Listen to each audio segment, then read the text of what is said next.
여기 파리올림픽이 완전히 엉망이 될 뻔했다고 합니다. 프랑스의 한 고위 관리가 한국의 도움을 받아 겨우 위기를 모면했다는 소문이 돌고 있어요. 대체 무슨 일이 있었던 걸까요? 선진국 프랑스가 왜 한국의 도움을 필요로 했을까요? 그리고 한국은 어떻게 파리올림픽을 구할 수 있었을까요? 더 놀라운 건 이 프랑스 관리가 처음엔 한국을 무시하고 경멸했다는 거예요. 그런데 지금은 180도 달라져서 한국을 칭찬하고 있다고 하네요. 대체 무슨 일이 있었길래 이렇게 극적인 변화가 일어난 걸까요? 오늘은 파리올림픽의 비하인드 스토리, 그리고 한 프랑스 관리의 충격적인 인식 변화에 대해 알아보겠습니다. 과연 한국은 어떤 비결로 파리올림픽을 살려냈을까요? 그 진실 지금 공개합니다. 제 이름은 탈라사예요. 저는 파리에서 물류 코디네이터로 일하고 있어요. 멋진 직함이지만 사실 큰 행사들이 잘 진행되도록 하는 역할이에요. 제 일이 정말 좋아요. 때로는 저를 미치게 만들 때도 있지만요. 모든 것들이 마치 거대한 퍼즐처럼 딱딱 맞아떨어질 때 그 만족감이 있거든요. 오늘 아침은 정말 기대되는 날이었어요. 파리 올림픽이 다가오고 있는데 제가 그 팀의 일원으로 참여하고 있거든요. 출근 준비를 하면서 저도 모르게 미소가 지어졌어요. 파리, 제 아름다운 도시가 전 세계에 빛날 거예요. 적어도 그렇게 생각했어요. 남편 장에게 작별 키스를 했어요. 그는 저널리스트로 전 세계를 돌아다니며 이런 큰 행사들을 취재해요. 오늘 잘해. 그가 따뜻하게 포옹하며 말했어요. 너라면 할 수 있어. 사무실로 가는 길에 에펠탑을 지나쳤어요. 올림픽 배너를 설치하는 작업자들이 보였고 자부심이 밀려왔어요. 이번엔 정말 멋질 거야. 스스로 다짐했어요. 하지만 사무실에 들어서자마자 그 느낌이 사라지기 시작했어요. 동료 피에르는 스트레스를 받는 듯 보였어요. 그의 책상 위에는 서류들이 여기저기 흩어져 있었고 그는 전화 통화를 하고 있었어요. 목소리는 점점 커지고 있었어요. 무슨 일이야? 그가 전화를 끊자마자 물었어요. 피에르는 머리를 쓸어 올리며 말했어요. 운송 노동조합이 올림픽 기간 동안 파업을 하겠다고 해. 믿을 수 있어? 속이 울렁거렸어요. 올림픽 기간 중에 운송 파업이라니 재앙이 될 거예요. 선수들은 어떻게 경기에 가고 관중들은 어떻게 도시를 돌아다닐 수 있을까요? 책상에 앉아 해결책을 고민하다가 제 생각은 다른 올림픽으로 넘어갔어요. 잊고 싶은 기억이었죠. 2년 전 저는 평창 동계 올림픽 때문에 한국으로 파견됐어요. 그때 정말 불만이었어요. 한국은 너무 멀고 너무 다를 거라고 생각했어요. 엉망이 될 줄 알았죠. 완전히 틀렸었어요. 도착하는 순간부터 모든 것이 시계처럼 정확하게 움직였어요. 공항은 깨끗하고 효율적이었어요. 교통 시스템은 대단했어요. 기차와 버스가 정확히 시간 맞춰 도착했죠. 눈이 많이 내릴 때도 도로는 금방 치워졌어요. 미나는 한국의 이벤트 코디네이터였는데 항상 웃고 있었어요. 상황이 어려워질 때도 마찬가지였죠. 어느 날 큰 눈보라가 몰아쳐 여러 이벤트가 지연될 위기에 처했어요. 모든 것이 무너질 줄 알았어요. 하지만 미나와 그녀의 팀은 바로 행동에 나섰어요. 모든 문제에 대한 계획이 있었거든요. 몇 시간 만에 장소는 정리되고 교통은 다시 원활해졌고 행사는 예정대로 진행됐어요. 저는 감탄했어요. 그리고 솔직히 좀 부러웠어요. 어떻게 이렇게 잘할 수 있지? 현재로 돌아와서 사무실을 둘러봤어요. 혼돈 그 자체였어요. 사람들은 전화기를 붙들고 소리치고 서류들은 여기저기 날아다니고 아무도 무슨 일이 일어나고 있는지 모르는 것 같았어요. 미나와 그녀의 팀이 생각났어요. 그들은 이런 상황을 잘 처리했을 텐데. 하지만 고개를 저었어요. 아니, 우리는 달라. 우리 방식대로 할 수 있어. 그때 피에르가 저를 불렀어요. 탈라사, 이 교통 문제 해결해야 해. 아이디어 있어? 깊은 숨을 들이마셨어요. 이건 제 일이었어요. 제가 잘하는 일이죠. 해낼 수 있어요.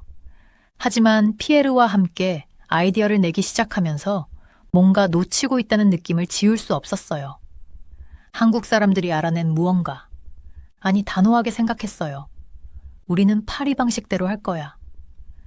다른 사람의 도움은 필요 없어. 제가 얼마나 틀렸는지 몰랐어요. 파리 올림픽은 제 경력에서 가장 큰 도전이 될 거였어요. 그리고 한국에서 배운 교훈들은 상상도 못한 방식으로 중요한 역할을 하게 될 거였어요. 그날 저녁 사무실을 떠날 때 에펠탑은 어둑해진 하늘을 배경으로 빛나고 있었어요. 아름다웠지만 즐길 수 없었어요. 해결해야 할 문제들이 머릿속을 가득 채우고 있었거든요. 천천히 집으로 걸어가며 앞에 놓인 과업의 무게를 느꼈어요. 집에 도착하니 장이 기다리고 있었어요. 힘든 하루였어. 제 얼굴을 보고 물었어요. 고개를 끄덕이며 소파에 몸을 맡겼어요.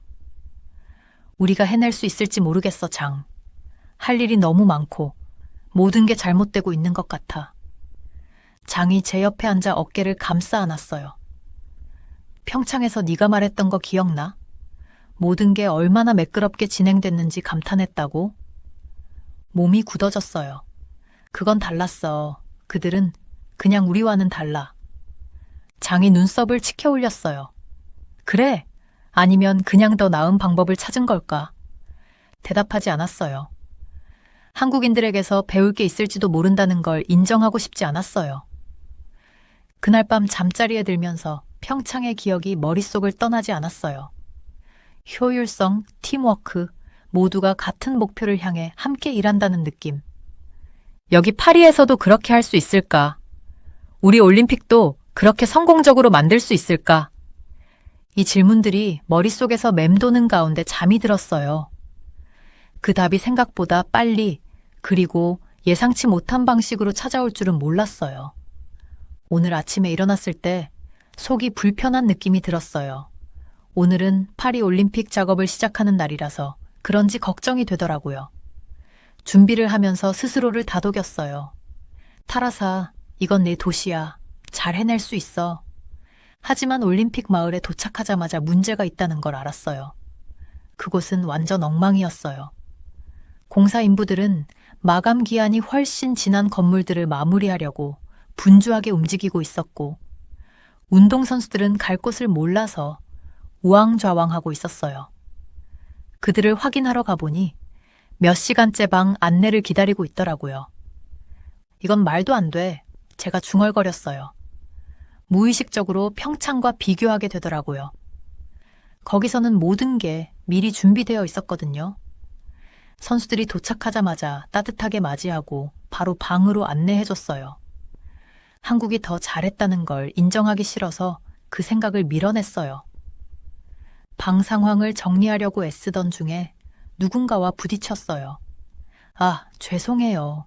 약간 억양이 섞인 프랑스어로 말하는 목소리가 들렸어요. 올려다보니 친절한 미소를 지닌 젊은 여성이 있었어요. 그녀는 한국 국기가 그려진 자켓을 입고 있었어요. 괜찮아요. 제가 짜증을 숨기며 말했어요. 저는 타라사예요. 물류 조정 담당자 중 한 명이에요. 저는 수진이에요. 그녀가 대답했어요. 양궁 경기 때문에 왔어요. 이번이 2번째 올림픽이에요. 평창에도 갔었거든요. 저는 참지 못하고 물었어요. 여기랑 평창이랑 어떻게 비교돼요? 수진의 얼굴이 밝아졌어요. 아, 평창은 정말 놀라웠어요. 모든 게 너무 잘 조직되어 있었어요. 도착하자마자 환영받고 잘 챙김을 받는 느낌이었어요. 자원봉사자들도 정말 대단했어요. 항상 도와주려고 웃으며 다가와 줬거든요. 그녀의 말이 조금 아프게 다가왔어요. 파리를 변호하고 싶었지만 주변 상황을 부정할 수는 없었어요. 그때 제 동료 피에르가 다가왔어요. 그는 스트레스를 받은 얼굴이었어요. 타라사 교통 일정에 문제가 있어요. 다 안 맞아떨어져요. 정말? 알겠어. 가서 확인해보자. 피에르와 저는 교통 문제를 해결하려고 몇 시간을 보냈어요. 버스는 늦고 운전사들은 경로를 몰라 혼란스러워했고 선수들은 연습 시간을 놓치고 있었어요. 이건 재앙이야. 제가 관자놀이를 문지르며 말했어요. 이 시스템을 완전히 바꿔야 해. 피에르는 어깨를 으쓱했어요. 그렇게 나쁘진 않아. 결국 해결될 거야. 그의 무심한 태도가 저를 짜증나게 했어요. 결국 해결될 거란 말로는 부족해, 피에르. 게임이 일주일 뒤에 시작된다고. 그럼 뭐 어쩌자는 거야. 그가 비꼬는 듯한 목소리로 물었어요. 한국 사람들 불러서 구해달라고 할까? 얼굴이 화끈거렸어요. 그런 뜻이 아니야. 다만 우리가 배울 점이 있을 거라고 생각해. 피에르는 비웃었어요. 웃기지 마. 여기는 파리야. 누구 흉내낼 필요 없어. 저는 싸움을 피하려고 참았어요. 하지만 또 다른 무리의 선수들이 갈 곳을 몰라 헤매는 걸 보면서 도움을 받아야 할지도 모른다는 생각을 지울 수 없었어요. 그날 밤 집에 돌아오자마자 소파에 몸을 던졌어요. 장은 노트북에서 눈을 떼고 저를 걱정스럽게 바라봤어요. 힘든 하루였어. 긴 한숨을 내쉬었어요. 너무 엉망이야, 장. 아무것도 준비 안 됐고 아무도 뭘 해야 할지 몰라. 악몽 같아. 장은 제 옆에 앉아 어깨를 감싸 안았어요. 곧 나아질 거야. 넌 일을 잘하잖아, 타라사. 해결할 수 있을 거야. 그의 지지에 감사하며 몸을 기댔어요. 모르겠어. 평창 생각이 자꾸 나. 모든 게 순조롭게 돌아갔었지. 인정하긴 싫지만 정말 잘했어. 장은 잠시 조용했어요. 그러더니 말했어요. 그들이 한 일을 존경하는 것도 괜찮아. 거기 있는 지인들에게 연락해보는 건 어때? 조언을 구해보는 거야. 논쟁할 준비를 하다가 멈췄어요. 어쩌면 장이 맞을 수도 있겠다는 생각이 들었어요. 자존심을 내려놓고 도움을 청할 때가 된 걸지도 몰라요. 잠자리에 들 준비를 하면서 평창에서 일했던 한국 행사 조정자 미나가 생각났어요. 그녀는 연락처를 주면서 언제든지 연락하라고 했었죠. 한 번도 사용한 적 없었어요. 도움을 청하는 걸 자존심 상해서 인정할 수 없었거든요. 휴대폰을 꺼내 그녀의 번호를 찾았어요. 전화 버튼 위에 엄지가 맴돌았어요. 내가 정말 이걸 할 수 있을까? 한국에 대해 잘못 생각했을 수도 있다는 걸 인정할 수 있을까? 깊은 숨을 들이쉬었어요. 변화를 시작할 때가 되었어요. 파리 올림픽을 위해서, 그리고 내 마음의 평화를 위해서 편견을 버리고 더 잘한 사람들에게서 배울 때가 되었어요. 긴장과 결심이 섞인 마음으로 전화 버튼을 눌렀어요. 새로운 모험이 시작될 시간이었어요. 핸드폰 화면에 미나 씨 연락처가 반짝이고 있더라고요. 제 손가락이 통화 버튼 위에서 맴돌았는데 도저히 누를 수가 없었어요. 제발 탈라사, 제 자신한테 중얼거렸죠. 그냥 전화 한 통일 뿐이잖아. 근데 그게 단순한 전화 한 통이 아니었어요. 제가 한국에 대해 틀렸다는 걸 인정하는 거였거든요. 그들의 능력에 대해, 그리고 모든 것에 대해 틀렸다는 걸 인정하는 일이었죠. 전 핸드폰을 소파에 던지고 한숨 쉬면서 그 옆에 쓰러지듯 앉았어요. TV에선 파리 올림픽 준비 과정에서 벌어진 혼란에 대한 또 다른 뉴스가 나오고 있었죠. 교통 노동자들 파업 위협, 기자 목소리가 백색 소음처럼 들리면서 제 생각은 멀어졌어요. 평창이 떠올랐어요. 상쾌한 산의 공기, 군중들 사이에 맴돌던 흥분, 그리고 무엇보다도 모든 게 매끄럽고 자연스럽게 돌아가던 모습.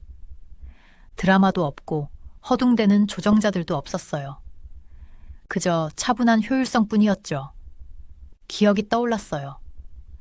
제가 복도를 서두르며 걸어가다 클립보드를 손에 든 채 미나 씨와 부딪혔던 순간이요. 서류가 사방으로 흩어졌죠. 오, 안 돼! 전 외치면서 서류를 주우려 했어요. 정말 죄송합니다. 근데 미나 씨는 웃으면서 흩어진 종이를 모으고 계셨어요. 괜찮아요. 이런 일도 있죠. 제가 도와드릴게요. 몇 분 만에 저희는 모든 서류를 정리했어요. 미나 씨는 제가 놓친 일정 충돌까지도 짚어주셨죠. 됐어요. 그분은 따뜻한 미소를 지으면서 말씀하셨어요. 위기 해결. 전 다시 현재로 돌아왔어요. 그 문제 해결 능력은 지금 우리가 겪고 있는 혼란과는 거리가 멀어 보였죠. 핸드폰이 진동했어요. 우리 자원봉사자 중 한 명인 마리에게서 온 문자였어요. 또 숙소 문제예요. 50명의 선수들이 갈 곳이 없어요. 도와주세요. 전 빠르게 알겠습니다라고 답장을 보냈는데 사실 어떻게 해결해야 할지 전혀 감이 안 왔어요. 우리의 선택지는 점점 줄어들고 있었죠. 초인종이 울렸어요. 최근 임무를 마치고 돌아온 장이었죠. 안녕하세요, 물류의 마법사. 그가 저한테 키스하면서 인사했어요. 올림픽 준비는 어떠세요? 제가 표정을 찡그렸는지 그가 웃더라고요. 그렇게 안 좋아요. 상상도 못 하실 거예요. 전 소파에 다시 쓰러지면서 신음했죠. 모든 게 엉망이에요. 아무것도 제대로 돌아가지 않아요. 그리고 계속 생각나는 건 한국에 대해서죠. 장이 마무리하면서 제 옆에 앉았어요. 전 조금 부끄러웠어요. 평창과 비교를 멈출 수가 없어요.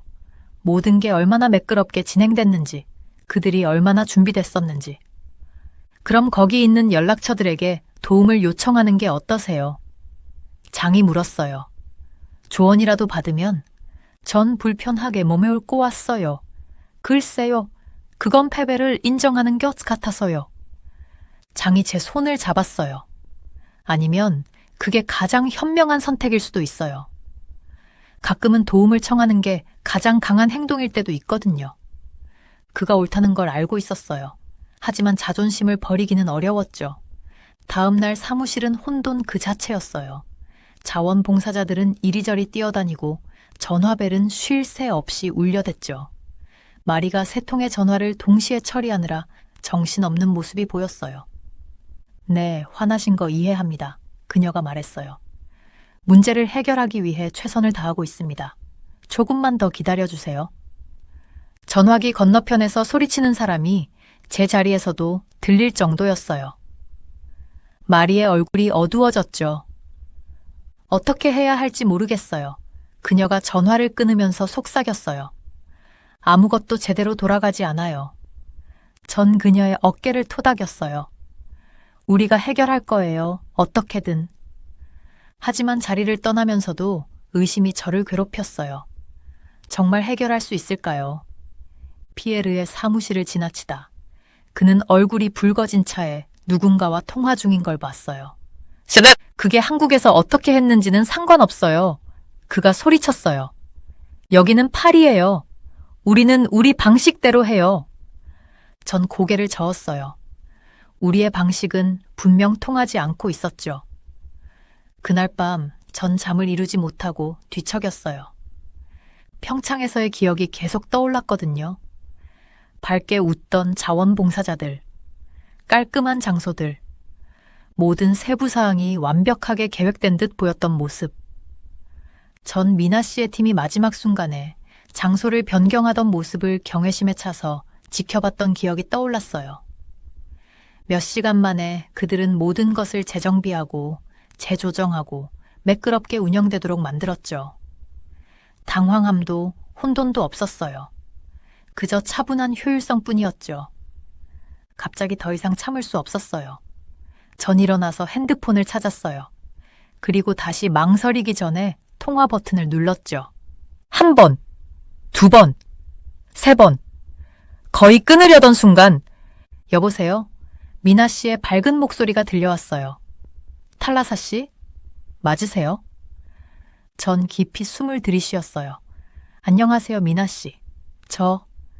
당신의 도움이 필요해요.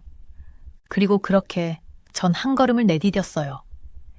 그때는 몰랐지만 그 전화가 모든 것을 바꾸는 첫걸음이었죠. 올림픽뿐만 아니라 저 자신에게도요. 탈라사, 너 맞아? 미나의 밝은 목소리가 들렸어요. 정말 오랜만이야. 안녕, 미나. 저는 떨리는 목소리로 말했어요. 방해가 안 됐으면 좋겠는데 정말 도움이 필요해. 저희 상황을 설명하면서 절박하게 들리지 않으려 노력했지만 미나는 금방 눈치챘어요. 아이고, 그녀가 말했어요. 정말 어려운 상황이네. 걱정 마. 함께 해결해 보자고. 다음 1시간 동안 미나는 지혜를 나눠주었어요. 평창에서 비슷한 문제를 어떻게 처리했는지 이야기해 주었어요. 그녀의 말은 팀워크, 세밀한 계획, 그리고 지역사회의 참여로 가득한 그림을 그려주었죠. 중요한 건 모든 일을 작은 관리 가능한 작업으로 나누는 거야. 미나는 설명했어요. 그리고 항상 예비 계획을 하나나 2개쯤 마련해 둬야 해. 저는 메모를 하며 몇 주 만에 처음으로 희망의 빛을 느꼈어요. 어쩌면 이 상황을 바꿀 수 있을지도 몰라요. 다음 날 팀 회의를 소집했어요. 제가 미나의 조언을 언급하자 피에르는 눈썹을 치켜 올렸지만 무시했어요. 새로운 것을 시도해 볼 필요가 있었으니까요. 우리는 소규모 팀으로 나눌 거예요. 저는 선언했어요. 각 팀은 교통, 숙박 혹은 장소 관리에 집중할 겁니다. 작업을 할당하고 정기적인 체크인을 위한 시스템을 마련했어요. 놀랍게도 피에르조차도 새로운 접근법에 흥미를 보였어요. 미나의 전략을 실행하면서 변화를 느꼈어요. 사람들이 더 잘 협력하고 있었고 문제들이 더 빨리 해결되고 있었어요. 완벽하진 않았지만 진전이 있었죠. 어느 날 교통계획을 검토하던 중 수진이 제 사무실 문을 두드렸어요. 탈라사, 잠깐 시간 있어요? 그녀가 물었어요. 저는 고개를 끄덕였고 그녀는 제 맞은편에 앉았어요.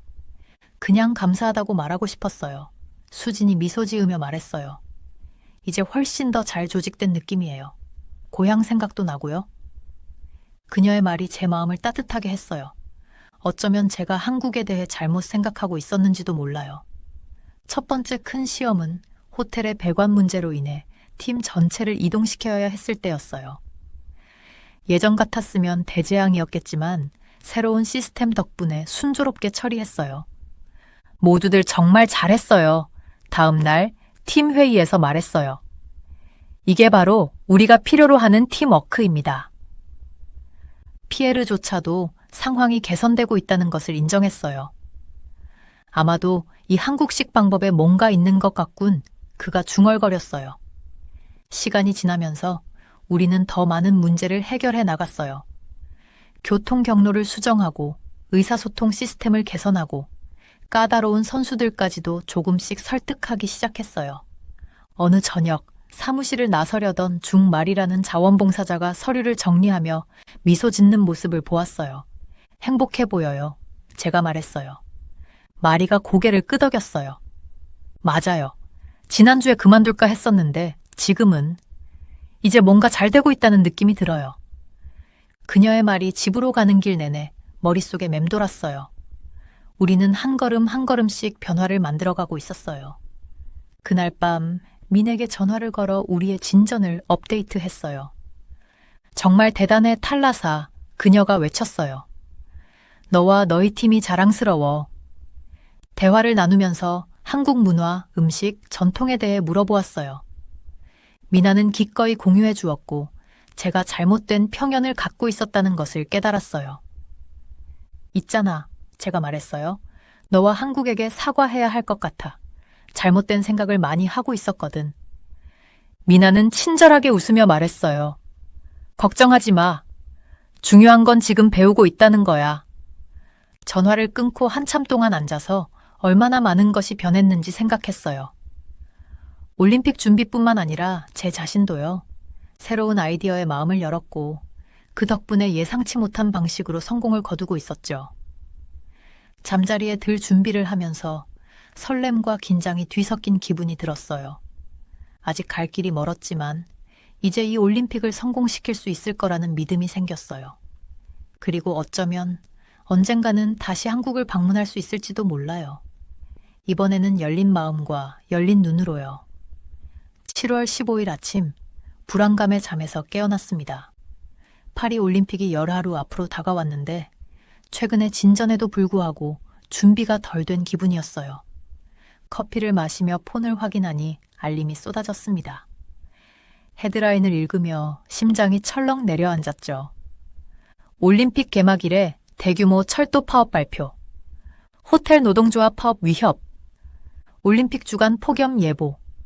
세상이 무너지는 것 같았습니다. 두려웠던 위기가 실제로 일어난 데다 상상했던 것보다 훨씬 심각했어요. 떨리는 손으로 긴급 회의를 소집했습니다. 1시간 후 불안한 얼굴들이 가득한 회의실 앞에 섰습니다. 피에르는 심각한 표정이었고 수진의 평소 밝은 미소는 결의에 찬 얼굴로 바뀌어 있었습니다. 마리 등 자원봉사자들은 불안한 속삭임을 나누고 있었어요. 상황이 좋지 않다는 거 알아요. 저는 목소리를 가다듬으며 말문을 열었습니다. 하지만 우리 준비해왔잖아요. 한국 친구들에게 배운 것 기억하죠? 함께하면 해낼 수 있어요. 깊은 숨을 들이마시고 계획을 설명했어요. 우리는 세 팀으로 나눌 거였어요.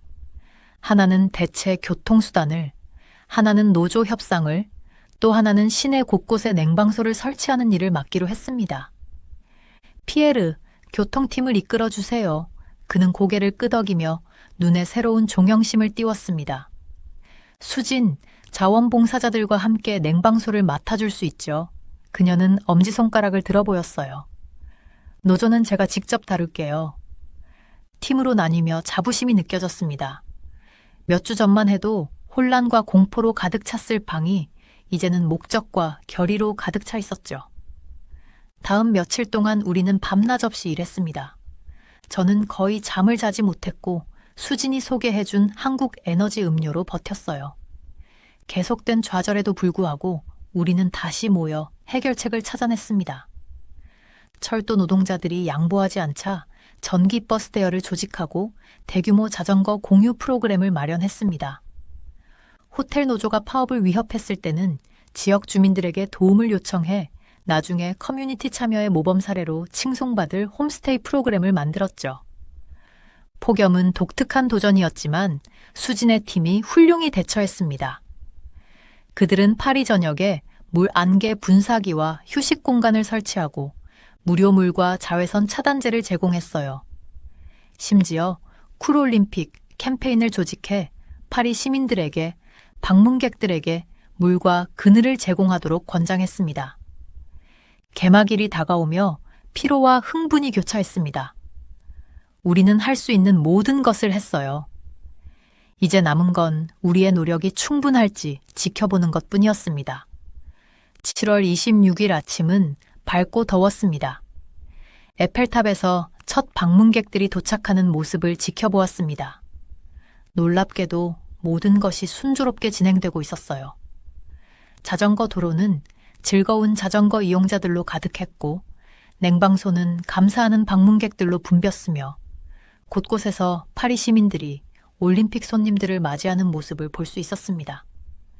하루가 지나며 저는 시내를 돌아다니며 우리의 여러 이니셔티브를 점검했습니다. 각 정거장에서 미소와 감사 인사를 받았어요. 처음에는 회의적이었던 피에르조차도 교통 시스템의 원활한 운영을 감독하며 자부심에 넘쳐 있었습니다. 저녁이 되자 개막식이 파리 하늘을 밝히고 저는 센 강가의 조용한 곳에 앉아 생각에 잠겼습니다. 평창에서의 시간과 그동안 배운 것들을 떠올렸어요. 한국에 대한 편견이 그들이 제공하는 소중한 교훈을 놓치게 했다는 것을 깨달았죠. 그때 민에게서 메시지가 왔습니다. TV로 개막식 보고 있어요. 파리가 아름답네요. 정말 훌륭한 일을 해냈어요, 탈라사. 한국이 자랑스러워해요. 눈물이 핑 돌며 답장을 쳤습니다. 고마워요, 미나. 모든 것에 감사해요. 한국에서 배운 교훈이 없었다면 해낼 수 없었을 거예요. 반짝이는 올림픽 정신이 살아 숨 쉬는 도시를 바라보며 깊은 감사의 마음이 들었습니다. 이번 경험은 파리 올림픽을 구했을 뿐만 아니라 국제 협력과 문화 교류의 힘을 깨닫게 해주었습니다. 앞으로 2주간 어떤 도전이 닥치더라도 우리는 준비가 되어 있었어요. 한국 친구들에게서 배운 협동과 효율성의 정신으로 파리 올림픽은 성공을 거둘 것이며 그 과정에서 저는 더 나은 리더이자 더 열린 마음을 가진 사람이 될 수 있었습니다. 그날 밤 집으로 돌아가는 길, 흥분으로 가득한 파리의 거리를 지나며 저도 모르게 미소가 지어졌습니다. 진짜 경기는 이제 시작이었고 우리의 노력과 배운 지혜 덕분에 이번 올림픽은 잊지 못할 것이 분명했습니다. 몇 주 만에 이렇게 많은 변화가 일어났다는 게 믿기지 않았어요. 거의 실패 직전이던 파리 올림픽이 이제는 상상 이상으로 매끄럽게 진행되고 있었거든요. 번잡한 통제센터에서 도시 전역의 실시간 업데이트가 뜨는 화면을 보며 몇 년 만에 느껴보는 자부심이 들었어요. 탈라사 수영장에서 문제가 생겼어. 마리가 침착하지만 긴급한 목소리로 불렀어요. 얼마 전만 해도 그녀는 이런 상황에서 패닉에 빠졌을 텐데 말이에요. 그녀의 자리로 달려가서 화면을 봤어요. 무슨 문제야? 물어보며 화면을 들여다봤죠. 수중 펌프에 고장이 생겼어. 오후에 예정된 수영 경기를 지연시킬 수도 있어.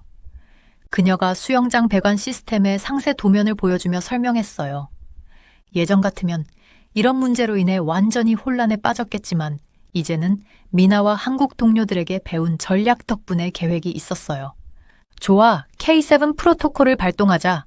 빠른 대응 절차에 붙인 별명으로 지시했어요. 백업 펌프팀을 즉시 현장에 보내고 행사 코디네이터들에게 일정을 조정할 수 있다고 알리자. 마리는 고개를 끄덕이며 키보드를 빠르게 두드렸고 팀원들은 각자의 역할을 완벽하게 수행했어요. 자신의 자리로 돌아가는 길에 피에르를 보았는데 그는 작은 고개 끄덕임으로 승인해줬어요. 처음 이 새로운 방법을 도입할 때의 회의적인 태도와는 달랐죠. 주머니 속에서 핸드폰이 울렸어요. 수진에게서 온 메시지였어요. 수영장 문제 들었어. 도와줄까? 그녀의 제안에 감동하며 웃었어요. 우리가 처리할 수 있어. 고마워. 점심이나 같이 할래? 일 얘기만 안 한다면 라는 웃는 이모티콘과 함께 그녀의 빠른 답장이 왔어요. 수진과의 관계가 많이 변했다는 걸 깨달았어요. 예전에는 단순히 한국 선수로만 여겼는데 이제는 가까운 친구이자 소중한 동료로 생각하게 되었죠. 몇 시간 동안 정신없이 시간이 흘렀고 우리는 최소한의 지연으로 수영장을 다시 가동시켰어요. 2경기만 일정을 변경했죠. 첫 번째 수영 경기가 제 시간에 시작되는 걸 보며 만족감이 밀려왔어요. 오늘 정말 잘했어. 신문사에서 올림픽을 취재하던 장이 제 옆에 나타나며 말했어요. 그의 눈에 자부심이 보였죠. 고마워. 그에게 기대며 말했어요. 팀 덕분에 가능했어. 그리고 한국에서 배운 것들이 없었더라면.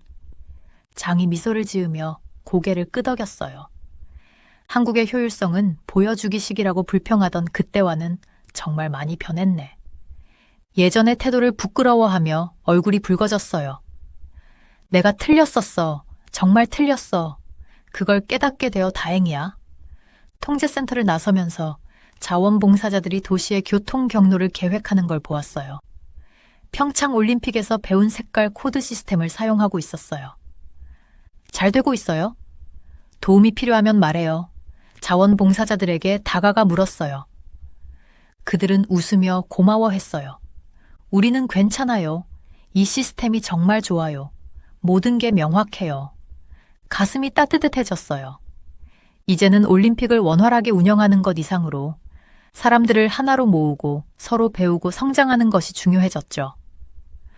그날 저녁 장과 함께 올림픽 마을을 떠나면서 파리의 노을을 감상했어요. 깊은 숨을 들이마시며 순간을 만끽했어요. 민에게 크게 감사해야 할 것 같아. 그리고 언제 한번 한국에 제대로 여행 가야겠어. 업무 차원이 아닌 여행으로. 장도 제 손을 잡으며 동의했어요. 좋은 생각이야. 또 어떤 걸 배울 수 있을지 누가 알겠어? 집으로 돌아가면서 많은 것이 변했다고 생각했어요. 올림픽뿐만 아니라 나 자신도. 편견과 회의로 가득 찬 상태에서 이 여정을 시작했지만 이제는 가능성의 세계에 마음이 열렸죠. 파리 올림픽 초창기의 혼돈이 이제는 먼 기억처럼 느껴졌어요. 내일은 또 다른 도전이 찾아올 것이지만 이제는 정말 준비가 된 것 같아요.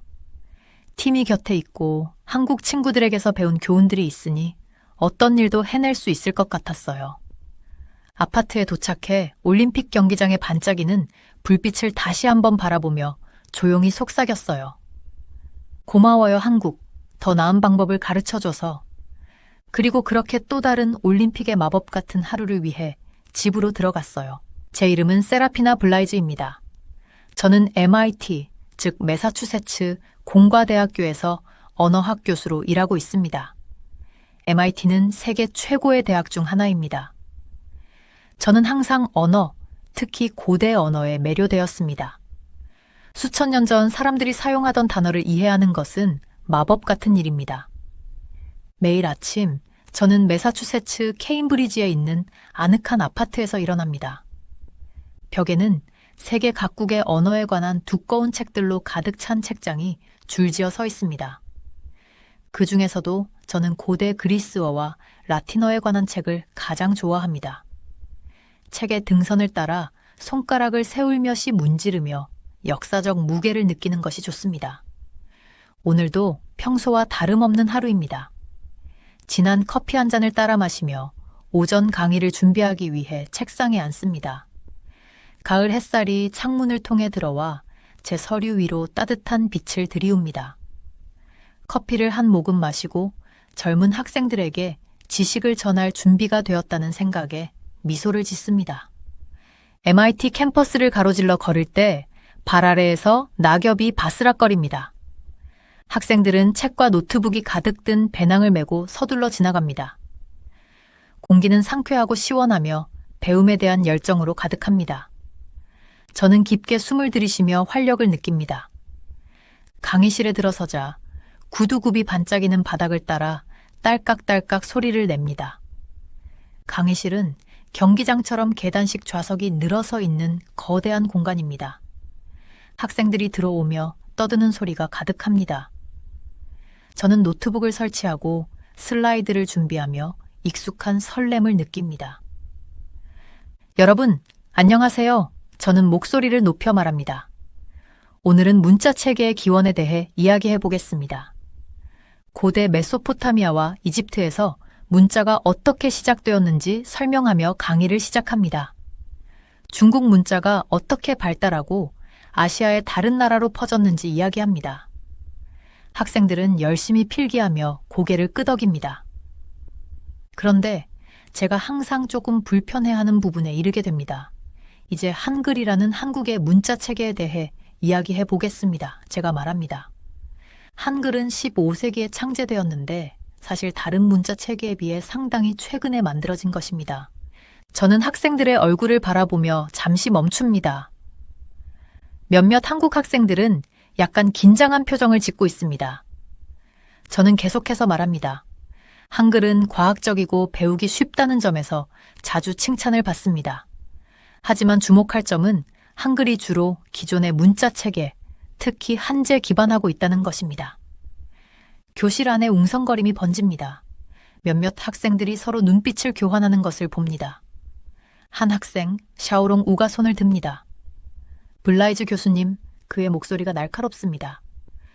교수님께서는 한글이 독창적이지 않다고 말씀하시는 건가요?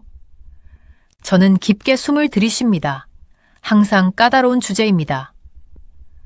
샤오롱, 저는 대답합니다. 제가 말하고자 하는 것은 많은 문자 체계가 그렇듯이 한글도 기존의 스크립트에서 영감을 받았다는 것입니다. 전적으로 독창적이지는 않다는 거죠. 샤오롱은 열심히 고개를 끄덕입니다. 맞아요. 정확히 그렇습니다. 그는 외칩니다. 어차피 한국 문화는 중국 문화를 그냥 베낀 거잖아요. 교실 안에 웅성거림이 점점 커집니다.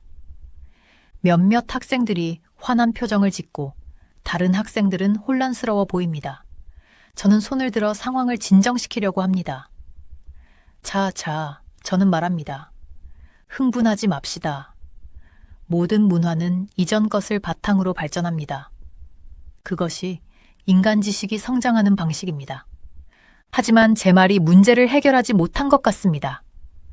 교실의 분위기는 여전히 긴장되고 불편합니다. 저는 서둘러 강의의 다음 부분으로 넘어가려 하지만 한국 학생들의 날카로운 시선이 느껴집니다.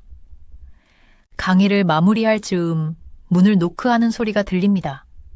한 남자가 들어섭니다. 키가 크고 당당한 모습입니다. 저는 그를 즉시 알아봅니다. 바로 엘리후 김 박사님, 이번 학기에 MIT를 방문 중인 유명한 한국 언어학자입니다. 죄송합니다, 블라이즈 교수님. 그의 목소리는 차분하지만 단호합니다. 한글에 대한 논의를 우연히 듣게 되어 말씀드리고 싶습니다. 제 견해를 말씀드려도 될까요? 학생들 앞에서 도전을 받는 것은 익숙하지 않은 일이라 제 얼굴이 뜨거워집니다. 하지만 그렇게 존경받는 학자를 거절할 수는 없습니다. 물론입니다, 김 박사님. 저는 목소리를 최대한 안정적으로 유지하며 말합니다. 박사님의 의견을 듣게 되어 영광입니다. 김 박사님은 교실 앞으로 나아갑니다. 한글, 그가 시작합니다. 은 단순히 파생된 문자 이상입니다. 그것은 신중한 고찰과 깊은 의문학적 이해를 바탕으로 창제된 놀라운 언어학적 업적입니다. 한글이 한국 사회와 문화에 미친 영향은 대단히 큽니다.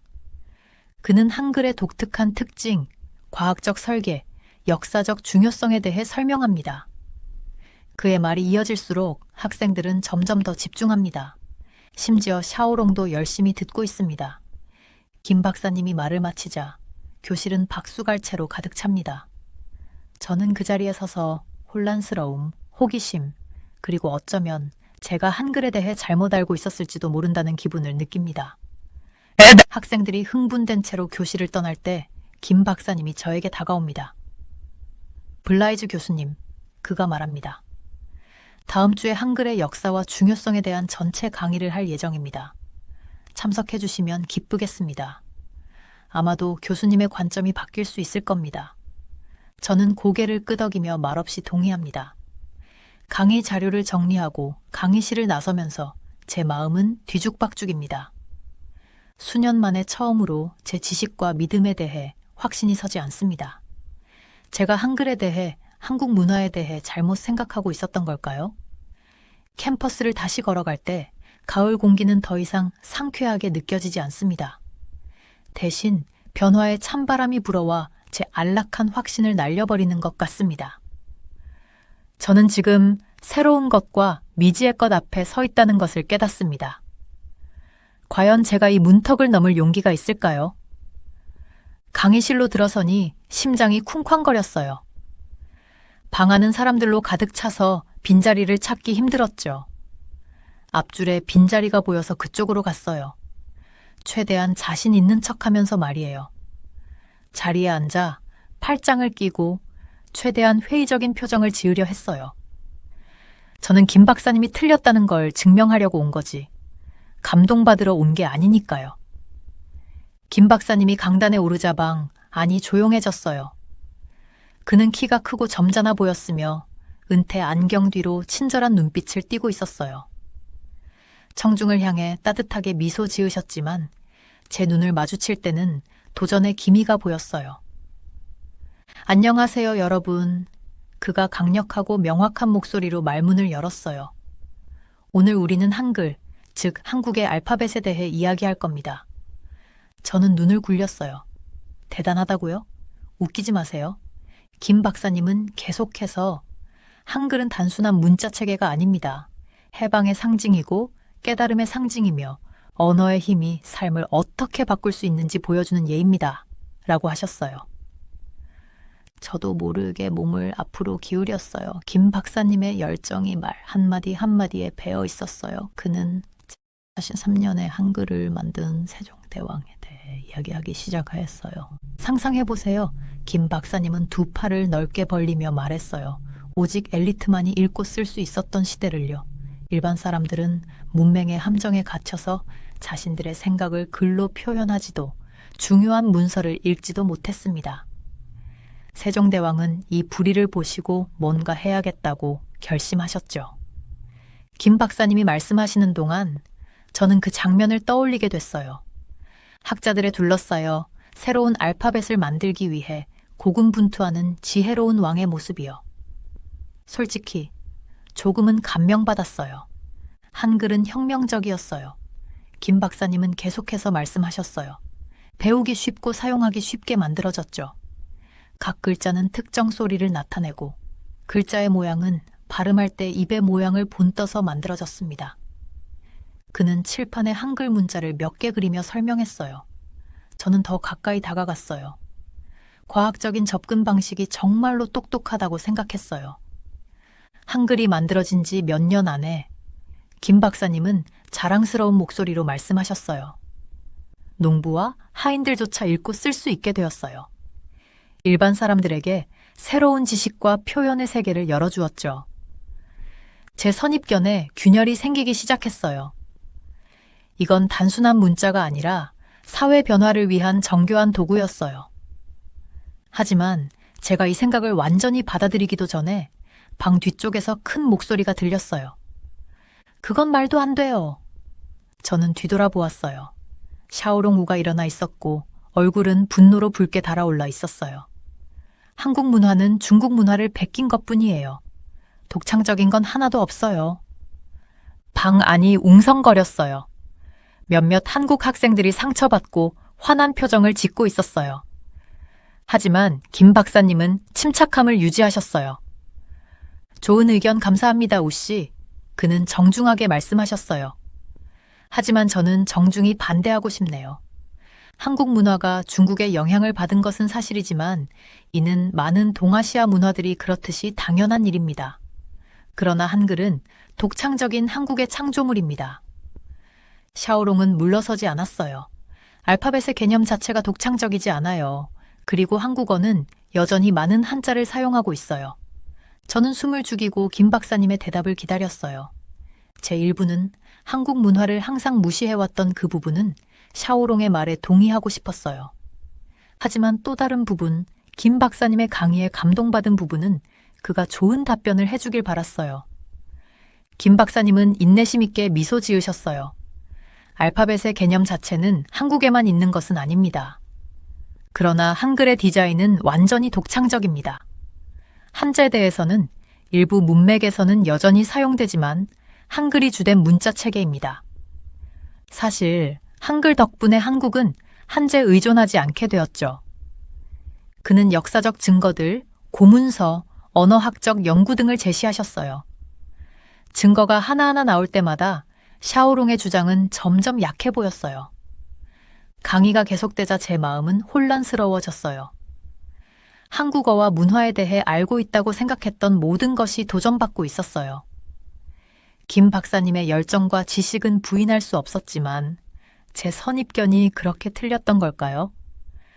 강의가 끝나고 방 안은 박수 소리로 가득 찼어요.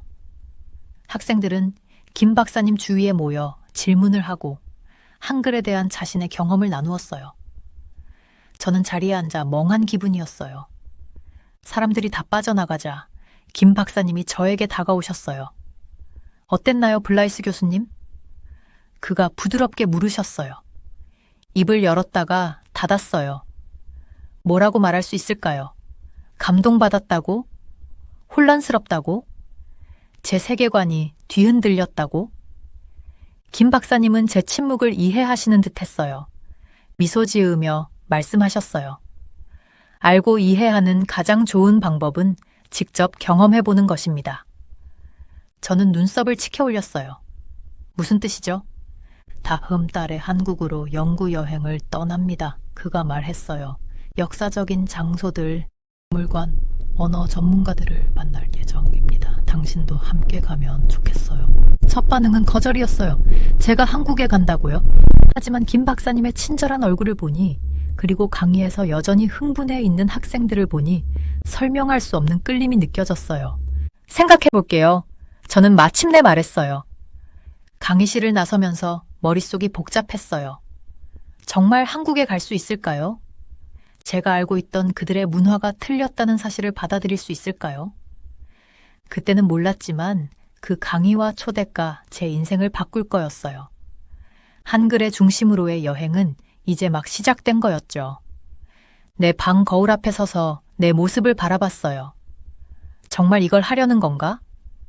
내가 MIT에서 존경받는 언어학 교수인 사라피나 블라이드가 한국으로 반이나 되는 거리를 날아가려는 건가? 김 박사의 도전과 내 고집 때문에? 깊은 숨을 내쉬고 캐리어를 잠갔어요. 그래, 하기로 했죠. 비행은 길고 불편했어요. 책을 읽으며 마음을 달래려 했지만 자꾸만 딴 생각이 났어요. 만약 김 박사가 맞다면? 내가 한글에 대해 알고 있던 모든 게 틀렸다면? 아니, 고개를 흔들었어요. 지금 의심을 품을 순 없었어요. 비행기가 서울에 착륙할 때 창밖을 내다봤어요. 도시가 물빛과 높은 건물들로 가득했어요. 예상했던 것과는 전혀 달랐어요. 흥분도에는 기분이 들었어요. 비행기에서 내리자 습한 공기가 확 밀려왔어요. 공항은 사람들로 붐비고 있었고 곳곳에 한글과 영어로 된 표지판이 보였어요. 심장이 두근거리는 가운데 세관을 통과했어요. 이게 진짜라는 걸 실감했어요. 도착장으로 걸어가는데 내 이름이 적힌 팻말을 든 젊은 여성이 보였어요. 그녀의 밝고 친절한 미소가 나를 편하게 해줬어요. 블라이드 교수님, 그녀가 불렀어요. 저는 박미영이에요. 한국에 오신 걸 환영합니다. 그녀의 완벽한 영어에 놀라며 악수를 했어요. 고마워요, 미영 씨. 만나서 반가워요. 비행기는 어땠어요? 그녀가 차로 가면서 물었어요. 길었지만 괜찮았어요. 라고 대답했어요. 미영 씨는 시내로 가는 동안 랜드마크를 설명해주며 간단한 역사 이야기를 들려줬어요. 처음에는 회의적이었지만 그녀의 말에 빠져들었어요. 먼저 호텔에 짐을 맡기고 피곤하지 않으시면 광화문 광장을 가보려 해요. 한국 역사와 문화를 소개하기에 좋은 곳이에요. 도시를 더 보고 싶어서 고개를 끄덕였어요. 호텔은 현대적이고 편안했어요. 간단히 씻고 다시 나섰어요. 광화문 광장은 정말 인상적이었어요. 중앙에는 위험 있어 보이는 남자의 거대한 동상이 서 있었어요. 저분이 세종대왕이에요. 미영 씨의 목소리에 자부심이 가득했어요. 한글을 창제한 분이죠. 나는 동상을 올려다보며 한글을 창제한 이 남자를 상상하려 했어요. 정말 인상적이었어요. 왜 한글을 만들었나요? 진심으로 궁금해 물었어요. 미영 씨의 눈이 반짝였어요. 아, 그 이야기는 정말 대단해요. 그 당시 한국은 한자로 글을 썼는데 한자는 너무 복잡해서 배우는데 오랜 시간이 걸렸어요. 대부분의 평범한 사람들은 읽고 쓸 수가 없었죠. 나는 고개를 끄덕이며 그녀의 말을 따라갔어요. 세종대왕은 나라가 진정으로 번영하려면 모든 사람이 읽고 쓸 수 있어야 한다고 믿었어요. 그래서 쉽게 배울 수 있는 문자를 만들기로 결심한 거예요. 그게 한글이군요? 물었어요. 맞아요. 미영 씨가 활짝 웃었어요. 한글은 너무 논리적이고 간단하게 설계돼서 똑똑한 사람은 하루 만에, 그렇지 않은 사람도 일주일이면 배울 수 있다고 해요. 난 놀라서 눈썹을 치켜 올렸어요. 정말 대단하네요. 정말 그렇죠. 미영 씨가 동의했어요. 한글은 한국 사회를 혁명적으로 바꿨어요. 갑자기 평범한 사람들도 읽고 쓰고 생각을 나누고 새로운 것을 배울 수 있게 됐죠. 어두운 방에 불을 켠 것 같았어요. 광장을 걸어다니면서 미영 씨는 동상의 밑부분을 가리키며 한글의 예를 보여줬어요. 자음 모양이 소리를 낼 때 입 모양을 본뜬 거라고 설명했어요. 보세요. 그녀가 그 모양을 손가락으로 따라 그리며 말했어요. 혀가 입선장을 치는 옆모습 같잖아요. 나는 흥미롭게 고개를 가까이 대며 보았어요. 과학적인 접근 방식이 확실했어요. 이건 단순한 낙서 모음이 아니었어요. 각 문자에 진정한 생각과 목적이 담겨 있었어요. 해가 지면서 광장에 황금빛이 들이우자 미영 씨는 저녁을 먹자고 제안했어요. 근처에 전통 한국 음식점이 있어요. 지역 음식을 드셔보실래요? 배에서 꼬르륵 소리가 나자 우리 둘 다 웃었어요. 식당은 작지만 아늑했고 낮은 테이블과 방석이 있었어요. 미영 씨가 주문해줬고 곧 테이블에 다양한 작은 접시들이 가득 찼어요. 이건 반찬이에요. 미영 씨가 설명했어요. 모든 식사에 나오는 사이드 디쉬들이에요. 모두 조금씩 드셔보세요. 조심스럽게 각 접시를 맛봤어요. 놀라운 맛에 폭발해 놀랐어요. 어떤 건 매콤하고 어떤 건 짭짤하고 어떤 건 달콤했어요. 전에 한 번도 맛본 적 없는 맛이었어요. 식사하는 동안 미영 씨는 한국 문화와 역사에 대해 더 많은 이야기를 들려줬어요. 나는 그녀의 말에 빠져들어 질문을 하고 대화를 즐겼어요. 예상했던 것과는 완전히 달랐어요. 저녁 식사가 끝날 때쯤 머릿속은 새로운 정보와 경험으로 어지러웠어요. 미영 씨가 호텔에 데려다 주자 나는 설레임과 혼란이 뒤섞인 감정을 느꼈어요. 오늘 하루 고마웠어요. 진심으로 말했어요. 정말 많은 걸 배웠어요. 미영 씨가 미소 지었어요. 즐거우셨다니 기뻐요. 잘 쉬세요, 교수님. 내일 큰 날이 기다리고 있어요. 그날 밤 침대에 누워 오늘 본 것들과 배운 것들에 대해 생각을 멈출 수가 없었어요. 세종대왕의 동상, 아름다운 한글 문자들, 맛있는 음식, 미영 씨와 만난 모든 사람들의 친절함. 처음으로 아마도 내가 한국과 한글에 대해 잘못 생각했을 수도 있다는 생각을 했어요. 이 문화에는 내가 생각했던 것보다 더 많은 것이 있을지도 몰라요. 그 생각을 안고 나는 왕과 낯설지만 아름다운 문자들이 페이지 위에서 춤추는 꿈을 꾸며 잠들었어요. 아침 햇살이 얼굴을 따뜻하게 비추자 미영과 나는 서울의 호텔을 나섰습니다. 오늘도 탐험 준비됐나요, 블라이스 교수님? 그녀가 활기차게 물었습니다. 저는 설렘과 긴장이 뒤섞인 감정을 숨기며 고개를 끄덕였습니다. 첫 번째 목적지는 전통 한국 문화를 체험할 수 있는 인사동이었어요. 좁은 거리에 작은 가게와 갤러리가 줄지어 있었습니다. 저기 보세요. 미영이 가리키며 말했습니다. 모든 가게 간판에 한글이 어떻게 쓰였는지 보이시죠? 저는 익숙하게 연구하던 복잡한 한자와는 완전히 다른 우아한 곡선과 선들로 이루어진 한글을 눈을 가늘게 뜨고 바라봤습니다. 걸어가면서 거리 음식 냄새가 공기를 가득 채웠습니다. 미영은 우리에게 호떡을 사주었습니다. 갈색 설탕과 견과류로 가득 찬 달콤한 팬케이크였어요. 한번 드셔보세요. 그녀가 권했습니다. 한 입 베어 물자 따뜻하고 끈적한 속이 놀랍게도 맛있었습니다. 정말 맛있네요. 손가락을 핥으며 인정했습니다. 우리는 전통 한옥을 방문하며 계속 투어를 이어갔습니다. 곡선 지붕과 나무 들보는 그 단순함이 아름다웠습니다. 안으로 들어가자 미영은 오래된 책과 두루마리에 한글이 어떻게 사용되었는지 보여주었습니다. 보세요. 얼마나 읽기 쉽고 명확한지 그녀가 설명했습니다. 이게 바로 세종대왕의 목표였어요. 읽고 쓰는 걸 모두가 할 수 있게 만드는 것, 엘리트만이 아니라요. 저는 알파벳 디자인의 사려 깊음에 감탄하며 고개를 끄덕였습니다. 하지만 의심이 들기 시작했습니다. 하지만 한자가 더 정교하지 않나요? 저는 질문했습니다. 미영의 눈이 도전적으로 빛났습니다. 국립중앙박물관에 가보죠. 그녀가 제안했습니다. 놀랄걸요. 박물관에서 우리는 한국 역사와 문화에 관한 전시를 몇 시간 동안 탐험했습니다. 고대 왕관의 정교한 금속 세공, 청자 도자기의 섬세한 아름다움, 초기 천문도의 과학적 정확성에 놀랐습니다. 각 유물은 풍부하고 복잡한 문명의 이야기를 속삭이는 듯했습니다. 한글에 관한 전시를 살펴보며 미영은 설명했습니다. 각 글자의 모양이 그 소리를 낼 때 입의 모양을 나타내요. 정말 과학적이고 논리적이죠. 저는 흥미롭게 다가갔습니다. 다른 문자 시스템에서는 이런 걸 본 적이 없어요. 새로운 이하에 마음이 빠르게 움직였습니다. 그때 제 전화가 울렸습니다. 샤오롱에게서 온 메시지였습니다. 한국 여행은 어때? 원래 문화를 찾았어. 샤오롱의 거만함과 제 자신이 남아있는 의심 때문에 짜증이 났습니다. 미영은 제 찡그린 얼굴을 알아챘습니다. 무슨 일 있어요? 그녀가 물었습니다.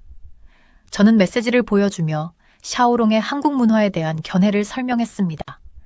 그녀는 한숨을 쉬었습니다. 우리는 종종 그런 말을 들어요. 한국도 모든 문화처럼 이웃의 영향을 받았어요. 그렇다고 해서 우리의 문화가 덜 소중하거나 독특한 건 아니에요. 우리는 박물관을 떠나 근처 공원으로 갔습니다. 오후 햇살을 즐기는 가족들과 연인들로 둘러싸인 벤치에 앉아 미영은 계속 말했습니다. 영어를 생각해 보세요. 라틴어, 프랑스어, 독일어 등 여러 언어의 영향을 받았죠. 그렇다고 영어가 덜 중요하거나 아름답지 않나요? 저는 고개를 저으며 그녀의 요점을 이해했습니다. 아니요, 물론 그렇지 않죠.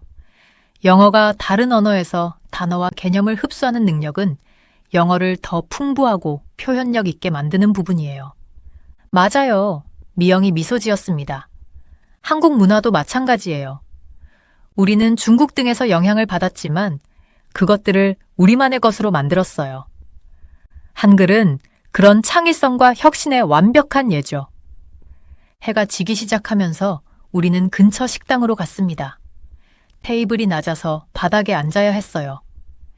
미영이 주문을 했고 곧 다양한 색깔의 반찬들과 부대찌개가 끓고 있는 냄비가 테이블에 가득 찼습니다. 이 요리는 미영이 매운 국물을 저으며 설명했습니다. 한국 전쟁 이후 미국 군용 물자를 이용해 만들어졌어요. 외부 영향을 받아 한국 문화가 어떻게 새롭고 맛있는 것을 만들어내는지 좋은 예죠. 한 입 먹으며 독특한 맛의 조화를 음미했습니다. 전에 맛본 적 없는 맛이었지만 어딘가 익숙하고 편안하게 느껴졌습니다. 식사하면서 저는 미영에게 제 여정을 털어놓게 되었습니다. 고대 언어를 연구하는데 평생을 보냈어요. 고백했습니다. 모든 것을 안다고 생각했죠. 하지만 여기 와서 이 모든 걸 보니 제가 얼마나 많은 것을 놓쳤는지 깨닫고 있어요. 미영은 제 손을 잡고 힘을 주었습니다.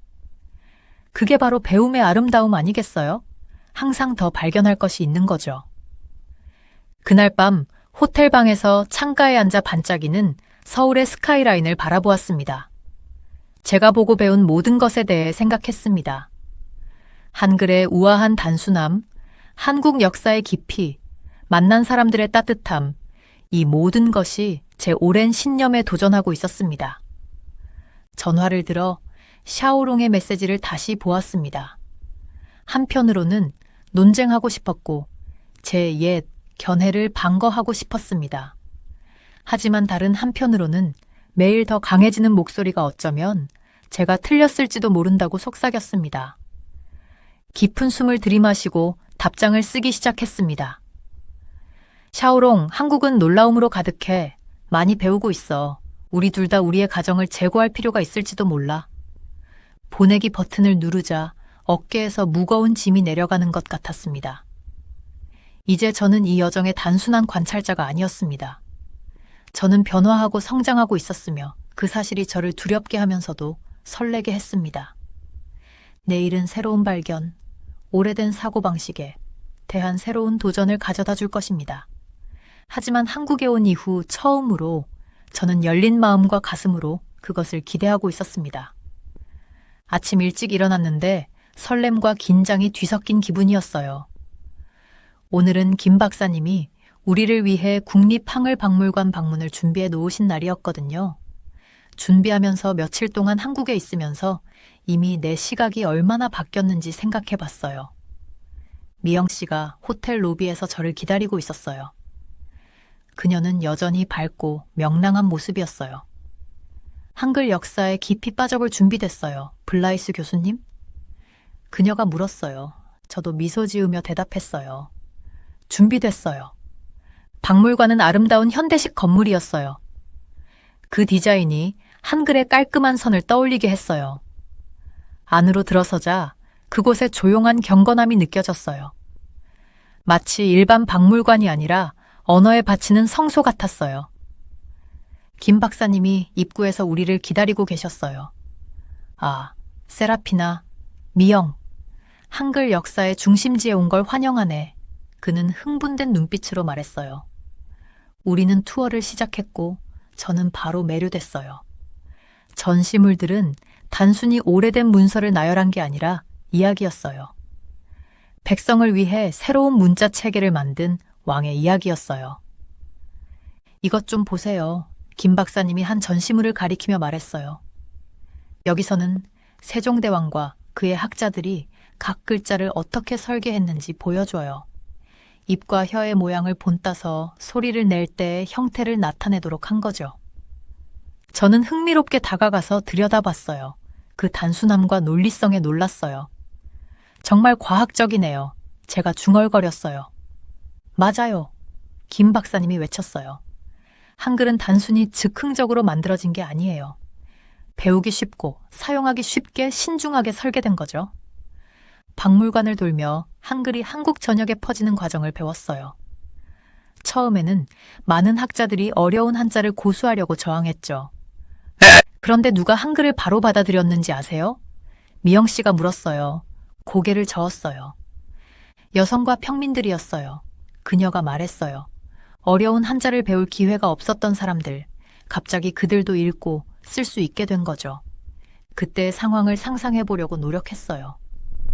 그동안 닫혀있던 세계에 갑자기 접근할 수 있게 된 기분이 어떨지 생각해 봤어요. 정말 강렬한 생각이었어요. 우리는 개인적인 이야기를 전시한 섹션에 도착했어요. 멀리 떨어진 가족과 처음으로 소통할 수 있게 된 기쁨을 표현한 평범한 사람들의 편지가 있었어요. 자신의 생각과 경험을 기록할 수 있게 된 여성들의 일기도 있었어요. 특히 한 이야기가 눈에 띄었어요. 가난한 가정의 어린 소년이 한글로 혼자서 글을 배웠다는 이야기였어요. 그는 결국 존경받는 학자가 되었어요. 한글이 없었더라면 불가능했을 일이었죠. 목이 메었어요. 이건 단순한 역사적 유물이 아니었어요. 삶이 바뀌고 문이 열리고 세계가 확장된 증거였어요. 교수님, 괜찮으세요? 미영 씨가 부드럽게 물었어요. 고개를 끄덕였어요. 말할 자신이 없었거든요. 내가 얼마나 잘못 생각했는지 깨달았어요. 한글은 단순한 문자가 아니었어요. 수많은 사람들의 잠재력을 열어준 열쇠였어요. 우리는 박물관 투어를 계속했어요. 김 박사님은 한글이 시간에 따라 어떻게 변화했는지 보여주셨어요. 한국어와 사회의 변화에 적응하면서 말이죠. 하지만 기본 원칙은 그대로야. 그는 자랑스럽게 말했어요. 여전히 세계에서 가장 과학적이고 배우기 쉬운 문자 시스템 중 하나죠. 투어를 마쳤을 때 머리가 새로운 지식으로 가득했어요. 하지만 단순히 학문적인 정보만이 아니었어요. 언어의 힘과 그것이 사람들의 삶에 미칠 수 있는 영향에 대한 새로운 이해였어요. 박물관을 나설 때 김 박사님이 우리에게 한 가지 더 놀라움을 준비하셨다고 했어요. 전통 한국 차례에 참여할 수 있게 준비해뒀어요. 오늘 배운 것들을 반추하는 좋은 시간이 될 거예요. 차례는 아름답고 평온한 장소였어요. 우리는 바닥에 쿠션을 깔고 앉아 차례사가 우아하고 정확한 동작으로 차례를 수행하는 모습을 지켜봤어요. 차 향기가 공기를 채우며 저도 차분해졌어요. 차를 마시면서 김 박사님이 물었어요.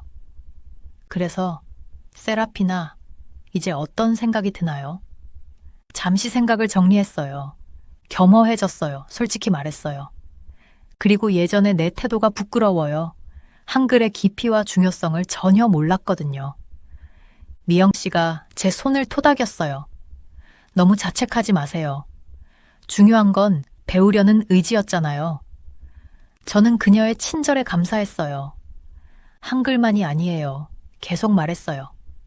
한국 문화를 무시했던 내가 얼마나 많은 걸 놓치고 있었는지 깨달았어요. 여기에는 너무나도 풍부한 역사와 혁신이 있어요. 김 박사님이 미소 지으셨어요. 그게 바로 학문의 아름다움 아니겠어요? 우리 눈을 새로운 세계로 열어주는 거죠. 차를 마시며 오늘 배운 것들을 되짚어보는 동안 깊은 깨달음의 순간이 있었어요. 내 편견과 선입견이 눈가리개처럼 나를 제한하고 있었어요. 이제 그 눈가리개가 벗겨졌고 훨씬 더 많은 것을 볼 수 있게 되었어요. MIT에 있는 내 학생들, 특히 중국 문화를 강하게 옹호했던 샤오롱을 생각했어요. 자신의 편견에 사로잡혀 다른 문화의 아름다움과 풍요로움을 놓치는 사람들이 얼마나 많을지 생각했어요. 그 순간 결심했어요. MIT로 돌아가면 모든 것이 달라질 거예요. 내 경험과 여정을 통해 다른 사람들이 마음과 마음을 열고 다양한 문화를 받아들이도록 도울 거예요. 차를 다 마치고 떠날 준비를 하면서 미래에 대한 기대감이 들었어요. 내 여정은 끝난 것이 아니었어요. 오히려 이제 막 시작된 거였어요. 그리고 그 여정이 어디로 이끌지 정말 기대됐어요. 보스턴 로건 국제공항에 비행기가 착륙했을 때 제 심장은 두근거렸습니다. 몇 주 만에 이렇게 많은 것이 변했다니 믿기지 않았습니다. 편견과 오만함으로 가득 찬 채 MIT를 떠났던 제가 돌아왔을 때는 완전히 다른 사람이 되어 있었습니다. 저는 사라피나 블라이스, 변화된 사람이었습니다. MIT의 익숙한 복도를 걸어가니 묘한 느낌이 들었습니다. 모든 것이 그대로였지만 저는 전과 다르게 보였습니다. 지나가는 다양한 문화적 배경을 가진 학생들의 얼굴을 보며 미소가 지어졌습니다. 그들의 이야기, 그들의 언어, 그리고 우리 캠퍼스에 가져다준 풍부함이 궁금했습니다. 사무실 문 앞에 서서 잠시 멈췄습니다. 책장에 있는 책들이 저를 쳐다보는 듯 했습니다. 새롭게 변한 제 시각을 도전하는 것 같았습니다.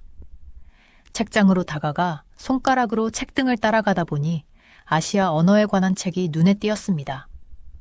그 책을 꺼내서 페이지를 넘기다 보니 한글에 대한 부분이 있었습니다. 이제는 그 부분이 너무나 부족하게 느껴졌습니다. 책상에 앉아 한국에서의 기억이 떠올랐습니다. 사람들의 따뜻함, 언어의 아름다움, 그리고 문화의 깊이가 저에게 큰 영향을 주었습니다. 배운 것을 빨리 나누고 싶었습니다. 다음 날 강의실 앞에 서서 심장이 두근거렸습니다. 학생들이 자리 잡고 앉아 호기심과 무관심이 섞인 표정으로 저를 바라보았습니다. 깊게 숨을 들이쉬고 말을 꺼냈습니다. 여러분 안녕하세요. 오늘은 제 인생을 바꾼 이야기를 해드리겠습니다. 우리는 한글에 대해 이야기할 거예요.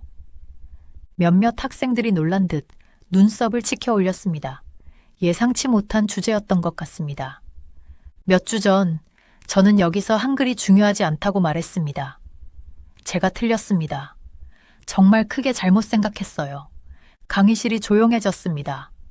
학생들의 관심을 완전히 사로잡았습니다.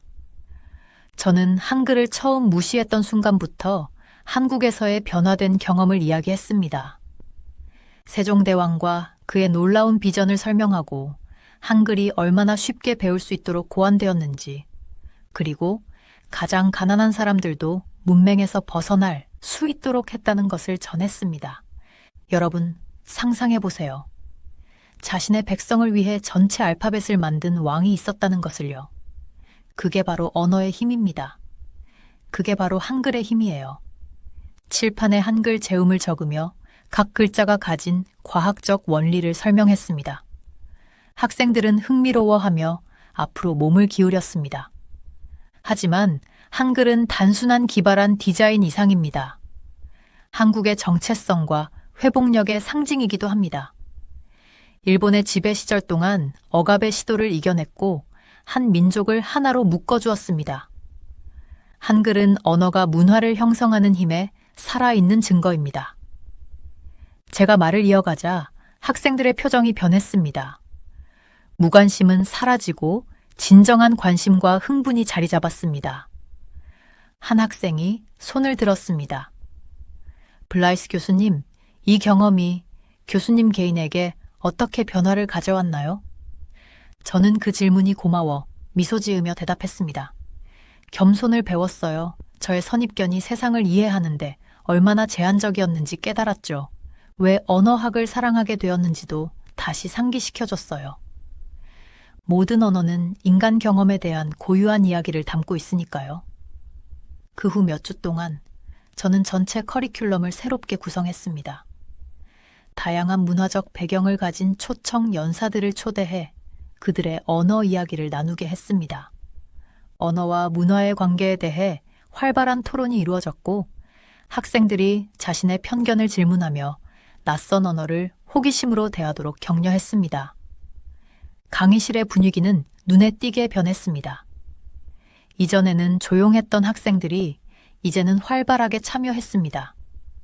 그들은 자신의 언어 여정에 대한 개인적인 이야기를 나누었고 토론은 더욱 풍부하고 미묘해졌으며 다양한 관점을 존중하는 새로운 감각이 생겼습니다. 어느 날 수업을 마치고 나오는데 익숙한 얼굴이 보였습니다. 중국에서 온 교환학생 샤오롱 우였습니다. 그는 김 교수님 강의에서 도전적이었던 학생이었습니다. 블라이스 교수님, 그가 다가와 말했습니다. 새로운 강의에 대해 들었어요. 예전과는 많이 다르네요. 저는 고개를 끄덕이며 그의 말의 의도를 궁금해했습니다. 저 사과하고 싶어요. 그가 계속 말했습니다. 놀라운 일이었습니다. 교수님의 여정을 듣고 저도 제가 가진 편견을 직면해야 한다는 걸 깨달았어요. 한국어를 배우기 시작했는데 그들의 문화의 독특함이 새롭게 보이더군요. 그의 말에 기쁨이 밀려왔습니다. 제 변화에 물결이 퍼지고 있었습니다. 학기가 진행되면서 저의 변화된 접근 방식은 제 학과를 넘어 퍼져나갔습니다. 저는 다른 대학에서 강연을 요청받아 제 이야기를 나누고 보다 포용적인 언어학 연구 방법을 옹호했습니다. 하지만 가장 큰 변화는 제 안에 있었습니다. 저는 새로운 시각으로 세상을 바라보며 항상 배우고 항상 제 가정들을 도전받을 준비가 되어 있었습니다. 한글과의 경험은 모든 언어와 문화가 열린 마음과 열린 마음으로 접근하면 가치 있는 것을 제공할 수 있다는 것을 가르쳐 주었습니다. 어느 저녁 사무실에서 과제를 채점하다가 미영 씨에게서 이메일을 받았습니다. 그녀는 제 이야기에 감사하며 한국에서 열리는 언어 다양성 회의에 저를 초대했습니다. 열정적으로 답장을 쓰면서 제 여정이 끝나지 않았다는 것을 깨달았습니다. 이제 막 시작된 것이었습니다. 그리고 앞으로의 여정이 기대되었습니다. 제 경험은 언어의 진정한 힘을 보여주었습니다. 단순한 의사소통의 수단이 아니라 문화를 연결하고 사회를 형성하며 우리의 공동 인류를 이해하는 열쇠로서요. 그리고 그 모든 것은 한글로부터 시작되었습니다. 한글은 제게 가능성의 세상을 열어준 아름다운 알파벳이었습니다. 사무실 창밖으로 저무는 해를 바라보며 미소 지었습니다. 세상은 이제 더 크게 보였고 탐험할 언어와 들어야 할 이야기가 가득했습니다. 그리고 저는 들을 준비가 되어 있었습니다. 위에 다른 따뜻한 사연들도 있으니 꼭 시청해주세요. 구독과 좋아요 부탁드릴게요. 끝까지 시청해주셔서 감사합니다. 그럼 내일 또 만나요.